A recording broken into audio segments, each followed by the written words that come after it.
ONG, parce que la maîtrise de l'identification de son public, c'est pas évident, pour la simple et bonne raison qu'une ONG, elle n'a pas un public. Une ONG, elle a plusieurs publics. Et la difficulté, c'est justement que non seulement elle a plusieurs publics, mais c'est que les publics qu'elle a sont hyper diversifiés. Je pense qu'on est d'accord là-dessus. On a une hétérogénéité des publics qui est quand même complexe à gérer. Pourquoi? Parce qu'à partir du moment où j'ai des publics qui sont extrêmement différents, ça nécessite derrière que mes messages s'adaptent. Je ne peux pas m'adresser à vous, bénévoles, acteurs de la solidarité internationale, qui avaient déjà conscience des enjeux. Je ne peux pas du tout dire le même message à un enfant ou à un adolescent qui a 10 ans, 12 ans, et qui a a priori une conscience très éloignée de ce qu'est la solidarité internationale. Je ne peux pas non plus avoir le même discours face à un institutionnel, un élu, qui soit local ou national, c'est pas possible. Enfin, ni en termes de vocabulaire, ni en termes d'attente, je ne peux pas avoir le même message. Et je pense que ça, c'est à peu près clair pour tout le monde, j'imagine. Parce que vous avez tous été plus ou moins confrontés à cette problématique-là. Donc, le deuxième enjeu, quand on part de notre analyse et de notre SWOT, au-delà de seulement faire ce travail de hiérarchisation, de classification des objectifs, entre les objectifs intermédiaires et les objectifs finaux, j'ai la problématique de classification des cibles, d'analyse des cibles. Les cibles, c'est les publics. Parce qu'en com social, on évite de parler de cibles, on parle plutôt de public. Et en fait, j'ai quatre grands publics. Et chacun de ces publics-là, il va falloir non seulement que je les quantifie, mais il va falloir aussi que je les qualifie. Alors déjà, voyons ces quatre publics. On distingue déjà ce qu'on appelle le public principal, qui est le public au sens large. Sur la semaine de la solidarité internationale, en théorie, le public au sens large, c'est du 7-77. En termes de com, je ne peux pas du tout faire le même message à un enfant de 7 ans qu'à un adulte de 77 ans. On est d'accord? Donc, afin de faciliter notre travail, on va en fait, à partir de ce public principal, on va définir un cœur de public. Le cœur de public, c'est quoi? C'est le public sur lequel on va investir la majorité de nos moyens. Pourquoi? Parce que c'est celui qui sera le plus sensible à notre message. Et évidemment, c'est loin d'être facile. Je vais détailler après l'histoire de qualifier quantifier. Je finis avec mes deux autres publics. J'ai parlé du public principal, du cœur de public. Il me reste deux publics stratégiques à pas oublier. Le premier, c'est ce qu'on appelle les publics relais, les prescripteurs.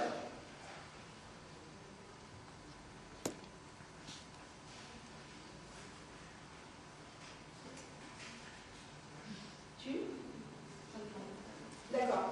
Bon. Oui, absolument. Les prescripteurs, c'est ceux qui en font. Alors, le prescripteur le plus connu, le plus utilisé aussi, c'est le journaliste.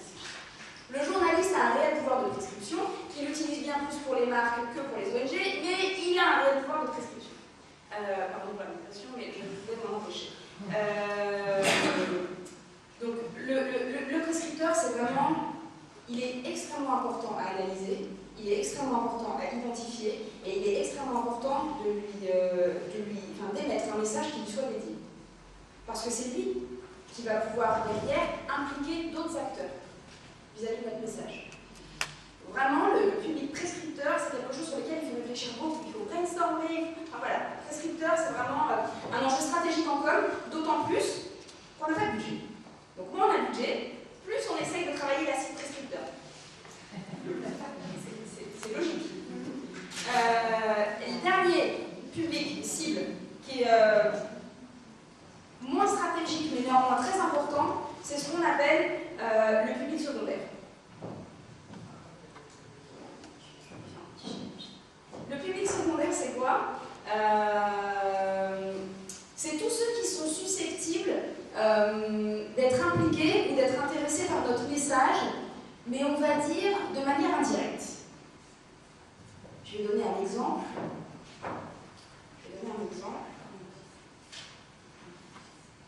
Alors, attention dans les MJC. Parce que dans les MJC, nous avons les animateurs qui sont prescripteurs.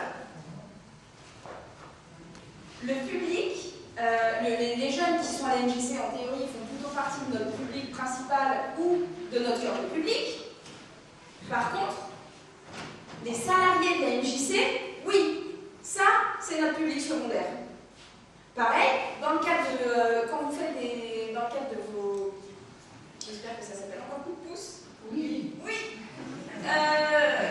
Dans le cadre des coups de pouce, il se peut que vous ayez des partenaires, des gens qui vous appuient, qui vous donnent des éléments logistiques, ou même des partenaires qui peuvent être. Est-ce que c'est le cas? Si vous organisez un événement, genre une banque, elle peut vous aider un petit peu financièrement, ou si vous organisez une grande course, il peut y avoir la grande surface du quartier qui vous donne des dotations, ça c'est des partenaires. Et en fait, le public secondaire, vis-à-vis des partenaires, c'est les salariés. Pourquoi? Parce que les salariés ils sont susceptibles d'être impliqués par l'entreprise dans l'événement. Et ils sont susceptibles derrière de relayer auprès de leurs proches, auprès de leur famille. Waouh, j'ai participé à l'événement, c'était trop bien. Voilà, c'est ça l'idée. Le public secondaire, c'est un public sur lequel on ne met pas de moyens, mais qu'on ne va surtout pas oublier d'impliquer dans nos actions. Parce que ça ne nous coûte rien, et qu'en même temps, ça a une capacité à générer un réel intérêt. C'est ça l'idée.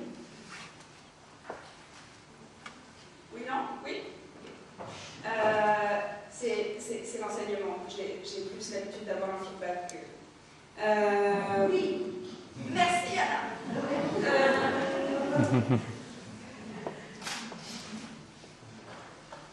Je ne vais pas vous mentir, ce travail-là, de faire un SWOT, de définir nos objectifs et définir les cibles, c'est quelque chose que plus on fait en commun, meilleur on est. Plus on brainstorm dessus, meilleur on est. Et c'est pas seulement ça, c'est que c'est un travail qui est long. C'est un travail qui est super intéressant, mais qui est long. C'est un point de départ sur lequel il faut passer du temps, sur lequel il faut consacrer de l'énergie. Et vraiment, c'est des heures de travail. Pourquoi c'est des heures de travail? Parce que notamment, pour ce qu'on appelle la quantification et la qualification des publics, il y a des éléments importants. Donc, sur les éléments de quantification, alors évidemment, c'est d'essayer de définir s'ils sont 1000, s'ils sont 3000, s'ils sont 5000 ou s'ils sont 4. Pourquoi? Parce que mes moyens de com, ils ne vont pas être les mêmes si j'ai un public de 10 personnes et si j'ai un public de 3000. Je pense qu'on est d'accord. Au-delà de ça, au-delà de ce simple élément de nombre, j'ai la question d'âge, j'ai les questions de CSP. La CSP, c'est la catégorie socio-professionnelle. On va dire que c'est le... Comment on dit ça encore? Le niveau de vie. L'INSEE classe en fait les Français en 4 grandes familles. Alors c'est A, B, C, D ou plus, moins. C'est pas moi qui l'ai fait, hein. Je suis pas responsable. Mais en gros, on classifie les ménages français selon leur rémunération. Et c'est ça qu'on appelle les catégories socio-professionnelles. Donc les plus, c'est ceux qui sont pas nombreux, mais voilà. On a les plus et les moins, c'est plutôt ce qu'on appelle les CSP moyennes.